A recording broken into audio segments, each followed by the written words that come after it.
औज़ुबिल्लाहिमिनश्शैतानिर्रजीम बिस्मिल्लाहिर्रहमानिर्रहीम अस्सलामुअलैकुम। जी, 9th class कल जो हमने बेटा किया था ना टॉपिक, वो हमारे पास था मिक्सचर का था। मिक्सचर हमने सीखा था कि मिक्सचर कैसे बनते हैं। आगे मिक्सचर्स के बाद हमने उसकी बेटा टाइप सीखी थी कि जो टाइप्स है होमोजीनियस और हेट्रोजीनियस क्या होता है, जिसमें हमने ये बात सीखी थी कि एक हमारे पास ये क्या होती है, यूनिफॉर्म कंपोजिशन होती है, और दूसरी बेटा हमारे पास क्या होती है, हेट्रोजीनियस कंपोजिशन होती है। ठीक है, इनसे जो मिक्सचर बनता है, जो सेम कंपोजिशन जो सेम फेज से बनता है, उसको हमने कहा था ये हमारे पास क्या है, होमोजीनियस मिक्सचर है। और जो हमारे पास डिफरेंट फेज से बनता है, वो बेटा हमारे पास क्या होता है, हेट्रोजीनियस कंपोनेंट होते हैं। ठीक है, उसको हम क्या कहते हैं, ये हेट्रोजीनियस कंपोनेंट कहलाता है। तो उसी तरह फिर हमने आगे से मिक्सचर और कंपाउंड का डिफरेंस पढ़ा था कि जो कंपाउंड और मिक्सचर्स हैं उनका डिफरेंस क्या है। जो कंपाउंड और मिक्सचर्स हैं उनका जो है ना डिफरेंस हमने किया था 1 by 1। उसका हमने सीखा था कि कंपाउंड क्या होते हैं, कंपाउंड कैसे बनते हैं। ठीक है बच्चों, और उसके बाद उनको हम केमिकली फार्मूले से क्या करते हैं, रिप्रेजेंट करते हैं। फिर एक चीज हमने उसमें ये सीखी थी कि ये अपनी आइडेंटिटी लॉस कर देते हैं, एक न्यू आइडेंटिटी बना देते हैं। मेल्टिंग और बॉइलिंग पॉइंट ज्यादा होते हैं। इसी तरह मिक्सर की तरफ चले गए थे। ठीक है, कुछ पॉइंट उसके हमने किए थे। तो ये हमारा कल का लेक्चर था। ठीक है, आज बेटा जो हमने पढ़ना है, आज जो हमने सीखना है वो रिलेटिव एटॉमिक मास है, लेकिन इससे पहले एक न्यूमेरिकल है। पेज नंबर पर आइएगा 10 पर, पेज नंबर 10 पर आइएगा बच्चों। पेज नंबर 10 क्या कहता है, एग्जाम्पल नंबर 1.1 है, how many proton and neutron. ये हमने कंसेप्ट सीखा था एटॉमिक मास और एटॉमिक नंबर में। How many proton and neutrons are there in the atoms having A. वो कहते हैं कितने प्रोटॉन है और कितने न्यूट्रॉन है एटम में, जबकि जो ए है वो 238 है और जो जी है वो 92 है। ठीक है बेटा, क्या कहता है कि इसमें कितने जो है ना प्रोटॉन है और कितने इसमें न्यूट्रॉन है। अब हमने एक कंसेप्ट सीखा हुआ है कि जो ए है वो एटॉमिक मास है। जो ए है वो क्या है बच्चों, एटॉमिक मास है। ठीक है, और एटॉमिक मास क्या होते हैं, नंबर ऑफ प्रोटॉन और नंबर ऑफ न्यूट्रॉन। ये चीज हम पीछे डेफिनेशन में सीख कर आए हैं। और जो नंबर ऑफ प्रोटॉन होते हैं वो क्या होते हैं, वो एटॉमिक नंबर होते हैं। जस्ट जो बच्चों हमारे पास प्रोटॉन होते हैं वो क्या होंगे, नंबर ऑफ प्रोटॉन होंगे। जस्ट हम क्या कहेंगे कि ये नंबर ऑफ प्रोटॉन कहलाते हैं। जी, तो अब इसको सॉल्व करते हैं। आज डेट है बेटा 8।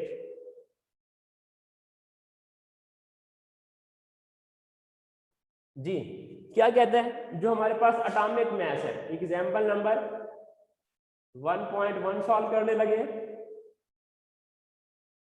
कि जो ए वो मैंने अभी बताया, ये हमारे पास क्या है, एटॉमिक मास है।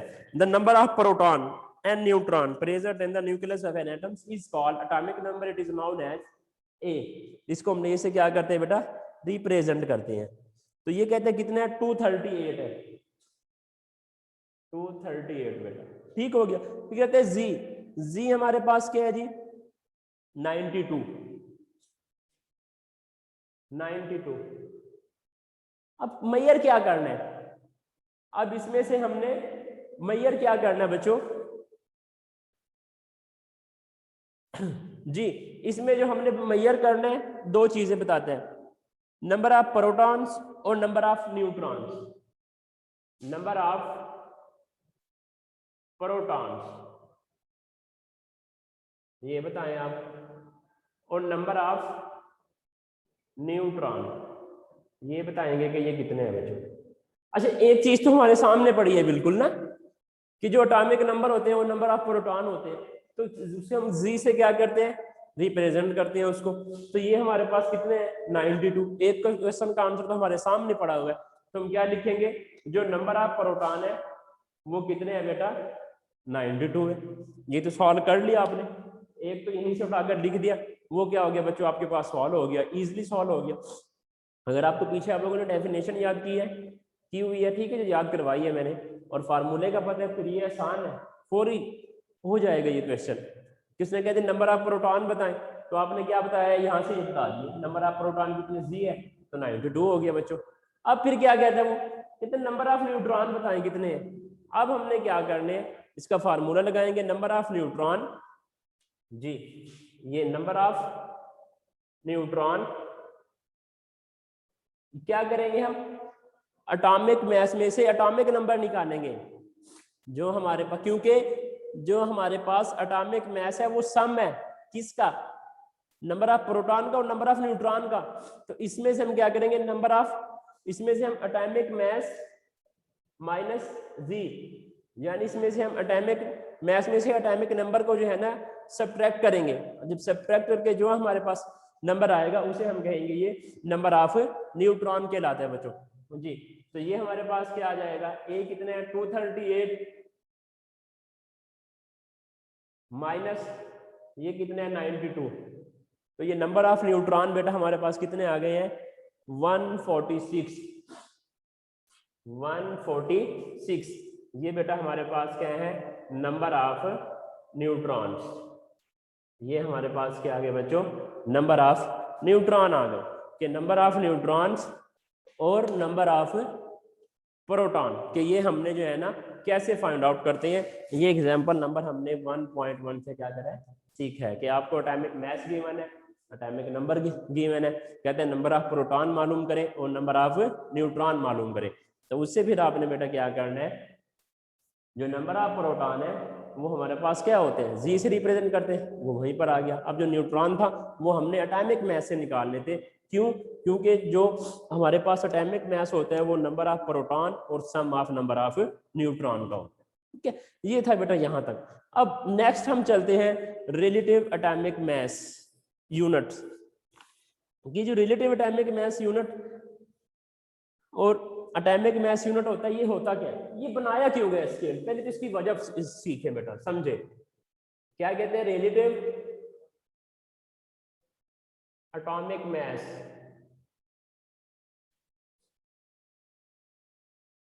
रिलेटिव एटॉमिक मास यूनिट, देखिए एक चीज जो हम इनिशियल क्लासों से पढ़कर आ रहे हैं कि जो बेटा हमारे पास फंडामेंटल पार्टिकल्स है ना, जो एटम्स हैं वो क्या है टू मच स्मॉल है। अगर आप चैप्टर नंबर 2 जब हम लोगों ने किया था स्ट्रक्चर ऑफ एटम में, ठीक है, तो उसमें हमने एक चीज सीखी थी, उसमें 2 से 3 हमारे पास क्या थी थ्योरीज थी एटम के अबाउट।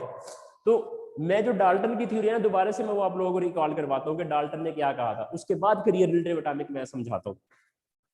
डाल्टन ने क्या बात की, डाल्टन ने कहा कि जिस टाइम एटम जो होता है ना वो टू मच स्मॉल पार्टिकल है। जब डाल्टन ने ये थ्योरी पेश की एटम के अबाउट कि एटम क्या होता है, ठीक है, तो वो क्या कहते हैं कि जो एटम है वो टू मच स्मॉल है, इतना ये स्मॉल होता है कि इसको हम इनडिविजिबल नहीं कर सकते, ये नाकाबिले तकसीम है। और इसको देखने के लिए हमें इलेक्ट्रॉन माइक्रोस्कोप या फिर हमें लाइट माइक्रोस्कोप की क्या होती है जरूरत होती है। वो कहते हैं जितने भी एलिमेंट्स हैं उनके जो मासेस हैं एटॉमिक मासेस हैं वो क्या है उसमें सेम होते हैं, यकसा होते हैं, और एटम जो है वेरी स्मॉल पार्टिकल होते हैं। तो इसी चीज को आगे लेकर चलते हैं कि जब देखें जितने भी एटम्स है ना, प्रोटॉन है, इलेक्ट्रॉन है, न्यूट्रॉन है, ये सब के सब बेटा क्या है वो स्मॉल पार्टिकल है। अब इनको आम आंख से या कॉमन तरीके से या लेबोरेटरी में इनको हम मेजर करना ये इम्पॉसिबल है। हम कहें ना कि हम कॉमन तरीके से जाए लैब में जैसे कोई कंपाउंड बनाते हैं और ऐसे ही कोई प्रोटॉन इलेक्ट्रॉन न्यूट्रॉन उठा के जो है ना उसका ऑब्जर्वेशन करें, ये इम्पॉसिबल है क्योंकि ये साइज में इतना स्मॉल है कि इसका प्रैक्टिकली जो है ना वो इसका मास डिटरमाइन करना थोड़ा सा मुश्किल है। तो फिर क्या किया गया, इसकी सहूलत के लिए हमने साइंटिस्ट ने क्या किया गया, एक स्केल बनाया। जो हमने कल आइसोटोप सीखे थे ना परसों, कार्बन के आइसोटोप्स क्या सीखा था हमने 12, 13, 14, कार्बन का 1/12 आइसोटोप्स। इसके हेल्प से हमने क्या बनाया, एक स्केल बनाया कि हमने कहा जितने भी एटम है जो फंडामेंटल पार्टिकल हैं उनके जो एटॉमिक मासेस हैं वो जो उनकी जो एवरेज एटॉमिक मास रेशियो होगी वो हम कंपेयर कर लेंगे इसके साथ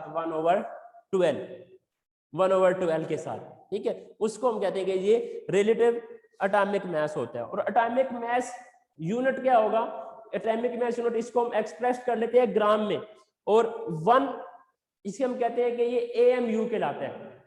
एक तो हमारे पास एटॉमिक मास है, दूसरा एटॉमिक मास यूनिट, ठीक है। तो जो एटॉमिक मास यूनिट होगा, रिलेटिव एटॉमिक मास और साथ बेटा एटॉमिक मास यूनिट। अब जो रिलेटिव एटॉमिक मास आ गया, वो हमारे पास क्या आ गया, जो कार्बन का आइसोटॉप्स है 1/12, 3 आइसोटॉप्स है कार्बन के, कल जो हमने सीखे थे परसों, 12, 13 और 14। हम क्या लेते हैं, एटम का जब साइज मेजर करते हैं उसका, तो हम आइसोटॉप्स कौन से लेते हैं, 1/12 लेते हैं बेटा, ठीक है। इसकी मदद से हम क्या करते हैं, उसका एटॉमिक मास बेटा मेजर करते हैं। इसी तरह जो एटॉमिक मास यूनिट होता है बेटा, उसको हम एक्सप्रेस कर लेते हैं ग्राम में, ठीक है। The relative unit for atomic mass is called atomic mass unit. इसका सिंबल होता है बेटा AMU, और जो 1 AMU होता है वो बराबर होगा 1 AMU इज इक्वल टू होता है 1.6 10⁻⁻24 ग्राम। यानी जो मास ऑफ प्रोटॉन है, जो 1 AMU मास ऑफ प्रोटॉन है 1.00 AMU। AMU का मतलब है एटॉमिक मास यूनिट, वो बेटा इक्वल होता है 1.67 10⁻⁻24 ग्राम के। इसी तरह जो मास ऑफ प्रोटॉन है वो भी इसके इक्वल होगा, और फिर जो मास ऑफ न्यूट्रॉन है, ठीक है, वो भी क्या होगा, AMU के इक्वल होगा। अब नेक्स्ट बेटा इसमें क्या कह देता है वो, कि how to write chemical formula, कि जो केमिकल फार्मूला है वो हम कैसे लिखते हैं जी। उसके लिए 4 से 5 रूल है बेटा। How to write chemical formula, how to write chemical formula, बहुत सिंपल है, पहले क्लास में भी हमने सीखा है बैठ के, ठीक है। दोबारा से फिर अब इसको रिवाइज कर लेते हैं कि जो केमिकल फार्मूला है वो बेटा हम कैसे जो है ना लिखते हैं जी। सबसे पहले बेटा हमने क्या करना है, हमारे पास 2 चार्जेस होते हैं। केमिकल फार्मूला तभी बनते हैं जब हमारे पास केटाइन और एनाइन हो, एक लॉस करता है एक गेन करता है, यानी हमारे पास पॉजिटिव चार्ज और नेगेटिव चार्ज होते हैं। तो हमने साइड पे पहले पॉजिटिव और फिर हमने क्या करना है, नेगेटिव चार्ज जी। फर्स्ट रूल में क्या क्या देता है, ये चार्ज हमने मेंशन करने हैं साइड वाइज बेटा, ठीक है। सबसे पहले क्या लिखेंगे, फर्स्ट पॉजिटिव चार्ज, फर्स्ट बेटा पॉजिटिव चार्ज, और सेकंड इसमें हम क्या करेंगे, नेगेटिव चार्ज। इसकी मैं आप लोगों को एग्जांपल भी बता देता हूं। NaCl कंपाउंड है, NaCl, ये देखिए। अब क्या है, जिसके ऊपर चार्ज पॉजिटिव होता है इसके ऊपर चार्ज नेगेटिव होते हैं। तो क्या कहते हैं, जो पॉजिटिव चार्ज वाले हैं वो पहले लिखने हैं, जो नेगेटिव चार्ज वाले हैं वो बाद में लिखने हैं। ये केमिकल फार्मूला लिखने का फर्स्ट रूल है, इसको अपने माइंड में बिठा लें। बड़ी क्लासों में जाएंगे, FSC BSc MSc करोगे तो यही बात जो है ना रूल्स आपको फॉलो करने पड़ेंगे, क्योंकि ये इनिशियल है, फंडामेंटल है केमिस्ट्री के। तो पहले क्या करते हैं, पॉजिटिव चार्ज, उसके बाद क्या लिखेंगे, नेगेटिव चार्ज। एक मजे की बात है, टेबल साल्ट है NaCl, कभी देखा किसी ने ऐसे लिख के कहा हो जी कि ClNa? कोई एक ये फार्मूला लिखता है क्लास में, एक ये लिखता है और कहता है सर जी मैंने ये टेबल साल्ट है, और दूसरा भी कहता है ये टेबल साल्ट है, तो ये वाला क्या हो जाएगा, क्रॉस हो जाएगा। क्यों, पहले यहाँ पर Na आएगा फिर Cl आएगा, ठीक है। तो यानी यहाँ पर पहले पॉजिटिव चार्ज आएगा, फिर बच्चों क्या आ जाएगा, इसमें से नेगेटिव चार्ज आ जाएगा, फिर हम इसे कहेंगे ये कंपाउंड ये कहलाता है। अच्छा, फर्स्ट में तो क्या हो गया जी, पॉजिटिव आई चार्ज पहले और नेगेटिव चार्ज। अब सेकंड पे हमने इसकी वैलेंसी नंबर 2, हमने वैलेंसी इंडिकेट करनी है कि जिस एलिमेंट की जो वैलेंसी है, पहले पॉजिटिव चार्ज वाले एलिमेंट की वैलेंसी यहाँ पे लिखेंगे, उसके बाद सेकंड पे टॉप के ऊपर लिखते हैं जी, क्या इंडिकेटेड द वैलेंसी लिखेंगे आप कहां जी, टॉप ऑफ द कॉर्नर। इसके जो टॉप ऑफ कॉर्नर है उसके ऊपर क्या लिखेंगे, इसकी वैलेंसी बताएंगे कि ये क्या इसकी वैलेंसी होती है, ठीक है। जैसे यहाँ सोडियम की 1 होगी तो इसे हम क्या कहेंगे, ये +1 है। इसी तरह फिर क्लोरीन की क्या होगी, ये एक इलेक्ट्रॉन गेन कर लेता है, उसे हम क्या कहेंगे, ये हमारे पास इसकी वैलेंसी कितनी होगी, -1, क्योंकि जो मेटल्स है वो इलेक्ट्रॉन लॉस करने की सलाहियत रखती है, और जो नॉन मेटल है वो इलेक्ट्रॉन क्या करती है, गेन करने की सलाहियत रखती है। तो जितने इलेक्ट्रॉन जो लॉस करता है मेटल, उसकी वो वैलेंसी होती है, और जो नॉन मेटल जितने इलेक्ट्रॉन गेन करती है वो उसकी वैलेंसी होती है, ठीक है। ये जब हमने शुरू किया था यूनिट, वहां भी वैलेंसी का कंसेप्ट सीखा था कि एक तो ये डेफिनेशन हमने की हुई है कि the unique property of element, और साथ उसके हमने ये बात मैंने आप लोगों को सिखाई थी कि जो मेटल्स और नॉन मेटल जितने वो इलेक्ट्रॉन लॉस और गेन करेंगे उतने ही उसके क्या होते हैं जी, उसकी बेटा वैलेंसी होती है। उसको हम क्या कहेंगे, ये इसकी वैलेंसी कहलाएगी। जैसे सोडियम है, एक इलेक्ट्रॉन लॉस करता है तो उसको हम क्या कहेंगे, ये इसकी वैलेंसी 1 कहलाएगी। अगर आपके पास क्या आ गया, क्लोराइड आयन है, उसमें वो क्या करते हैं, एक इलेक्ट्रॉन को गेन करता है, क्लोरीन जो एटम है, तो उसको बेटा हम क्या कहेंगे, ये इसकी वैलेंसी 1 है। तो सेकंड में हम क्या कह रहे हैं, इंडिकेशन हम क्या कह रहे हैं कि आप लोगों ने जो वैलेंसी है उसको आप लोगों ने लिखना है टॉप ऑफ द कॉर्नर पे, पहले पॉजिटिव और उसके बाद फिर हमने क्या करना है, नेगेटिव, ठीक है। ये दो आप लोगों ने इसमें बतानी है, पहले पॉजिटिव और उसके बाद टॉप ऑफ द कॉर्नर। जैसे +1 है तो यहाँ पर +1, क्लोरीन की माइनस है तो यहाँ पर क्या लिखोगे, -1 लिख दोगे, ठीक है। इसी तरह ऑक्सीजन की ले लें, जैसे सोडियम की ले लें, +1 है, ये लो। इसी तरह ऑक्सीजन की क्या होती है, -2, कैल्शियम की क्या होती है, +2, मैग्नीशियम की क्या होती है, +2।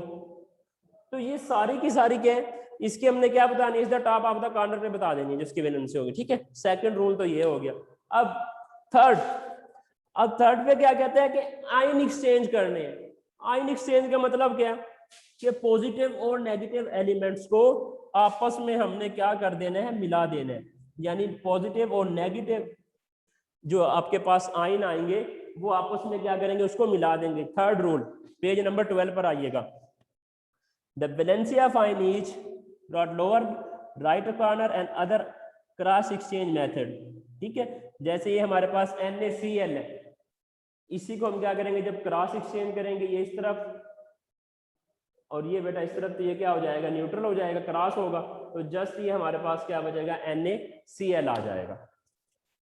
क्रॉस एक्सचेंज में हम क्या करते हैं, आयन एक्सचेंज करते हैं। फिर आयन एक्सचेंज करेंगे तो अगर उनमें प्लस माइनस बैलेंसिंग हो रही है तो वो कैंसिल हो जाएंगे, दोनों न्यूट्रल हो जाएंगे, जैसे सोडियम क्लोराइड है।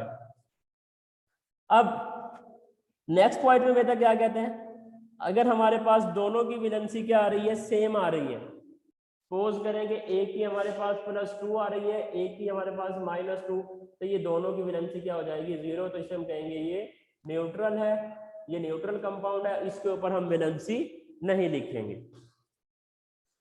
जैसे CaCl2, थर्ड रूल CaCl2, इसके 2 इलेक्ट्रॉन इसके होते हैं, 2 क्लोरीन के होंगे, कैंसिल करेंगे तो ये आपके पास क्या आ जाएगी बेटा, 0। NaCl है, NaCl में भी क्या करेंगे, एक प्लस सोडियम का आयन कैंसिल करेंगे, एक बेटा क्लोरीन का, तो ये हमारे पास क्या हो जाएगी, 0 हो जाएगी जी। अब लास्ट बेटा, जब हमारे पास if an ion is combination of 2 और more atoms which is called radical. अब रेडिकल की डिफाइन हो गई कि डिफाइन रेडिकल क्या होते हैं, ये दरमियान से डेफिनेशन आ सकती है शॉर्ट क्वेश्चन में। रेडिकल क्या होते हैं, जब हम आयन को कंबाइन करते हैं। आयन क्या होते हैं, आयन ये होते हैं कि ऐसे एलिमेंट, ऐसे कंपाउंड जिनके ऊपर सम क्या होता है, चार्जेस होते हैं, उसको बेटा हम कहते हैं ये आयन कहलाते हैं, ठीक है। उसको हम क्या कहेंगे, ये आयन कहलाते हैं। तो बेटा आयन जब 2 या 2 से ज्यादा आयन को हम कंबाइन करते हैं, ठीक है, तब हमारे पास क्या बन जाते हैं, रेडिकल बन जाते हैं। उनको हम कहेंगे कि ये रेडिकल कहलाते हैं, और इनके ऊपर जो चार्ज जो है ना वो पॉजिटिव और नेगेटिव दोनों होते हैं बेटा। अब जी जहां तक हमारे पास क्या थे बेटा, 5 न्यूमेरिक इसके लिखने के थे रूल्स कि हम जो है ना इनको कैसे लिख सकते हैं। अच्छा, अब हमारे पास एक नेक्स्ट आ गया एम्पेरिकल फार्मूला, कि एम्पेरिकल फार्मूला क्या होता है।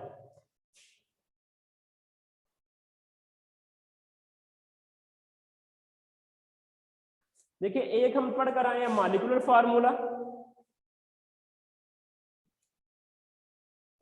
और अब एक हमारे पास आ गया एम्पिरिकल फार्मूला। मॉलिक्यूलर फार्मूला क्या होता है?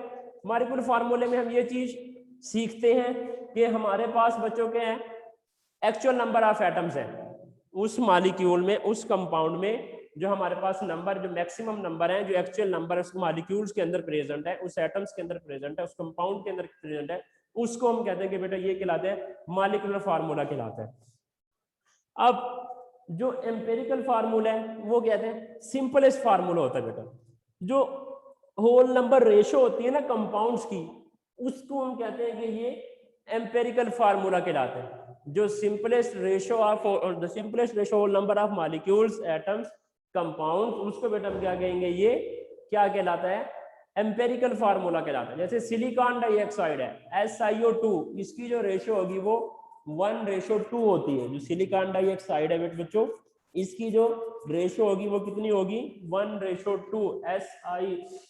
सिलिकॉन डाइऑक्साइड, जिसे आप रेत भी कहते हैं, इसमें एक सिलिकॉन है और 2 हमारे पास ऑक्सीजन है, तो ये इसकी रेशो क्या हो जाएगी, इसका जो फार्मूला होगा ये क्या हो जाएगा, 1:2 हो जाएगा। इसी तरह अगर हम ग्लूकोज का लें C6H12O6, अगर हम ग्लूकोज का फार्मूला लें C6H12O6, तो इसकी जो रेशो होगी, देखें ये सिंगल 12 है, 6 का डबल है, तो ये 2, यहाँ पे ऑक्सीजन 6 है तो ये क्या होगी 1, तो ये क्या हो जाएगी बेटा 1:2। ये हमारे पास क्या आ जाएगी, ग्लूकोज की आ जाएगी। इसको हम क्या कहते हैं, ये इसका एम्पिरिकल फार्मूला कहलाता है। अब empirical formula, it is the simplest whole number ratio of mass present in the compound. ठीक है बच्चों, ये साथ इसके हमने 2 एग्जाम्पलें की हैं, एक सिलिकॉन डाइऑक्साइड की और एक बेटा हमने ग्लूकोज की, और ये कॉपी पर भी लिखवाई हुई है मैंने आप लोगों को, जो आप लोगों ने नोट्स बनवाए हुए हैं मैंने। अब इसी तरह हमारे पास फार्मूला यूनिट आ गया कि फार्मूला यूनिट क्या होता है कि it is defined as the simplest whole number ratio of ions present in ionic compound. ठीक है, कि हमारे पास क्या होता है, एक सिंपलेस्ट फॉर्म में जो कंपाउंड आएगा, जो मॉलिक्यूल आएगा, उसको बेटा हम क्या कहेंगे, ये सिंपलेस्ट, इसको हम क्या कहेंगे, ये फार्मूला यूनिट कहलाता है। क्या कहते हैं जी, जैसे हमारे पास कॉमन साल्ट है, formula unit of common salt sodium and chloride ion, it's empirical formula NaCl होता है। इसी तरह पोटाशियम ब्रोमाइड है, इसका फार्मूला क्या होगा, KBr हो जाएगा। यानी जो साल्ट के तौर पर है उनको हम क्या कहेंगे, ये कंपाउंड फार्मूला यूनिट्स कहलाएंगे।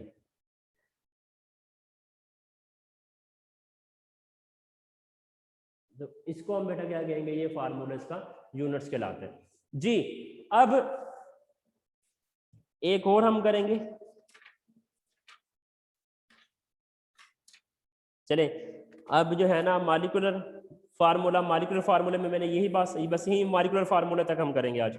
मॉलिक्यूलर फार्मूले में मैंने यही बात बच्चों समझाई है कि इसमें हमारे पास जो एक्चुअल नंबर ऑफ एटम्स होते हैं, ठीक है, जैसे ये हमारे पास ग्लूकोज का C6H12O6, ये इसका क्या होगा, मॉलिक्यूलर फार्मूला होगा। इसमें जितने भी एक्चुअल नंबर होंगे ये सारे के सारे क्या कहलाएंगे, इसमें ये मॉलिक्यूलर फार्मूला कहलाता है। ठीक है, molecular formula shadowed the actual number of atom is present in the compounds के बेटा। ठीक है, मॉलिक्यूलर फार्मूले का इज इक्वल टू किसके बराबर होता है, एम्पिरिकल फार्मूला और n के। n यहाँ पर क्या कोई भी हमारे पास नंबर होंगे 1 2 3 4 के।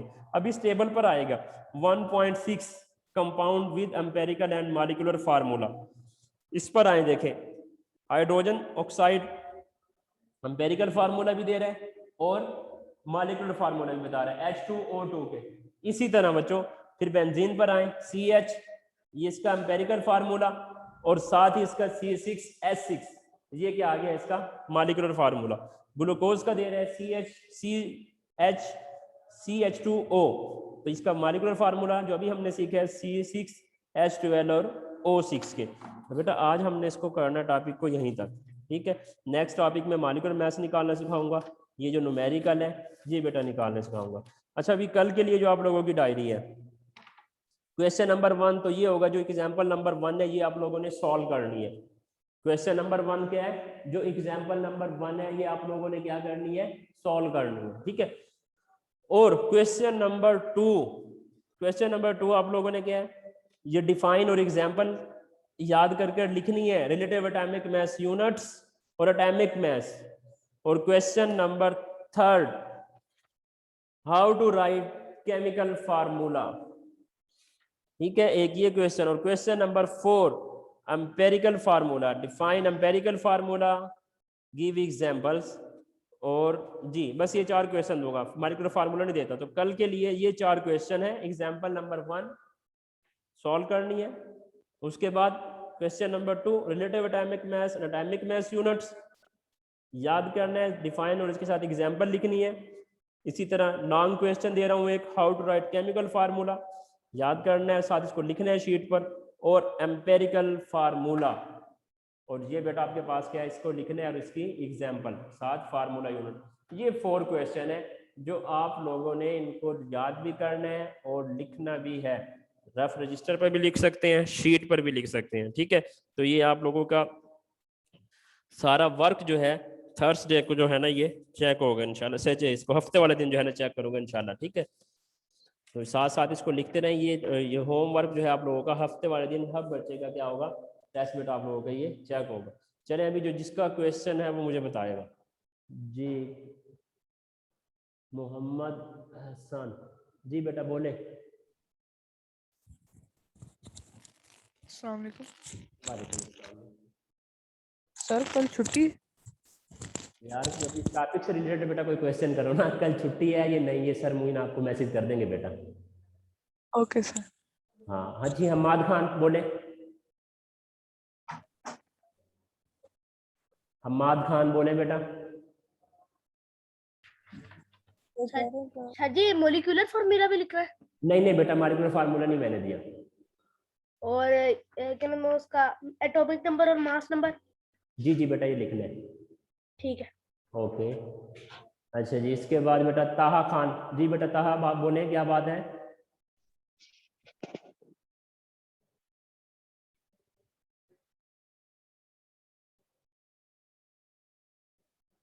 जी जी ताहा कौन नहीं, किधर गया ये, ताहा खान बोले बेटा।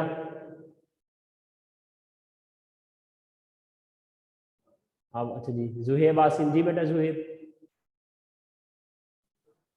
सर मुझे वो how to write a chemical formula में 4th पॉइंट समझ नहीं आया। चलिए इसको एक बार बुक से रीड करेंगे, ठीक है, वहां से याद करके लिखना है, फिर वहां से अगर कोई चीज समझ नहीं फिर मुझे बताइएगा। ठीक है बेटा, क्योंकि लॉन्ग क्वेश्चन अभी मैंने समझाया, अभी टाइम थोड़ा कम है फिर। सही है, सही है। जी बेटा। जी नाहिद नासिर, नाहिद नासिर जी। हम्माद खान, हम्माद। हाँ रेहान साहब, रेहान साहब, जी जी ये अभी एक बच्चे ने क्वेश्चन किया था कि कल छुट्टी है या नहीं है। जी सर। तो इन लोगों को बताएं कि जब इनको टाइम टेबल भी भेजा हुआ है जी जी उस टाइम टेबल के अंदर बिल्कुल क्लियर मेंशन किया हुआ है कि फ्राइडे हमने ऑफ किया है। तो ठीक हो गया सर। फ्राइडे इसीलिए ऑफ किया है ताकि तैयारी करके सैटरडे को आपके क्वेश्चंस के आंसर्स कर सकें।